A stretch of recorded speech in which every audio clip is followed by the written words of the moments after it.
Hi friends, सामूहिक विवाह योजना में लगभग हर बात आप जान चुके हैं। पिछले बहुत सारे भागों में बहुत सारी वीडियो में तमाम तरीके की बातें मैंने आपको बताई। आज की वीडियो में मैं एक छोटी सी बात आपको और बताना चाहता हूँ। हमारे बहुत सारे लाभार्थी होते हैं और पूछते रहते हैं कि हमें सामूहिक विवाह योजना में ऑनलाइन आवेदन कब करना चाहिए। दोस्तों, इसमें बहुत ज़्यादा सोचने विचारने वाली बात नहीं है। 12 महीने साइट ओपन रहती है, आप कभी भी ऑनलाइन आवेदन कर सकते हैं। दोस्तों, जैसा कि आप जानते हैं, हमारे समाज में हर जाति धर्म मजहब में साल में कम से कम 2-3 बार शुभ लग्न शुभ मुहूर्त के हिसाब से शादियां होती रहती है। उसी हिसाब से समाज कल्याण विभाग द्वारा सामूहिक विवाह योजना का साल में कम से कम 2 या 3 बार आयोजन अवश्य होगा। तो आप जब भी ऑनलाइन आवेदन करेंगे तो उसके 2 से 3 महीने के अंतर्गत आप सामूहिक विवाह योजना में पार्टिसिपेट कर लेंगे।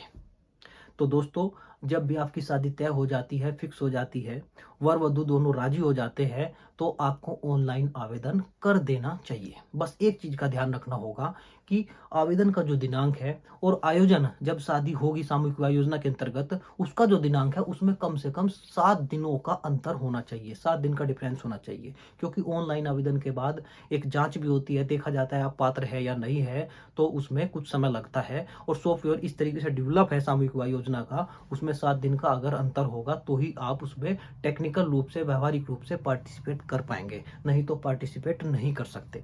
लेकिन अगर आपने इस तरीके से आवेदन कर भी दिया है कि 7 दिन से कम का डिफरेंस है, तो ऐसा नहीं है कि आप आगे पार्टिसिपेट नहीं करेंगे। जब भी उससे अगला आयोजन होगा तो उसमें आप पार्टिसिपेट कर लेंगे, उसमें आपके आवेदन की काउंटिंग होगी। और हाँ, एक चीज और इसमें एक सवाल ये भी आता है।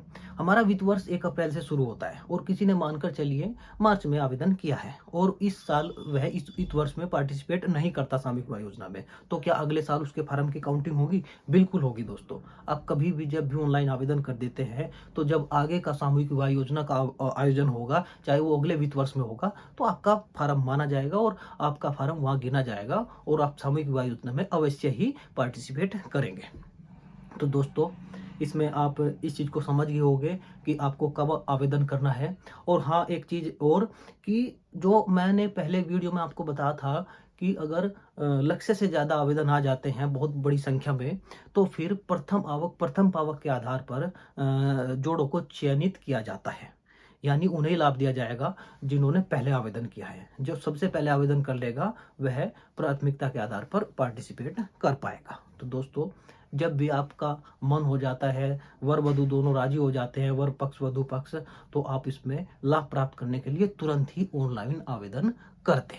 दोस्तों, जो मैंने तमाम तरीके की बातें बताई है, 7 दिन का जो मैंने वो आपको नियम बताया है, और ये सब बातें नीचे शासनादेश में भी उल्लिखित है, आप वहाँ इसको देख सकते हैं। और इसके अलावा और कुछ जानकारी प्राप्त करना चाहते हैं इस आयोजन के बारे में, और कुछ अन्य चीज़ हो सकती है, तो मेरा व्हाट्सअप मोबाइल नंबर है, आप उस पर भी मुझसे संपर्क करके जानकारी प्राप्त कर सकते हैं। धन्यवाद दोस्तों।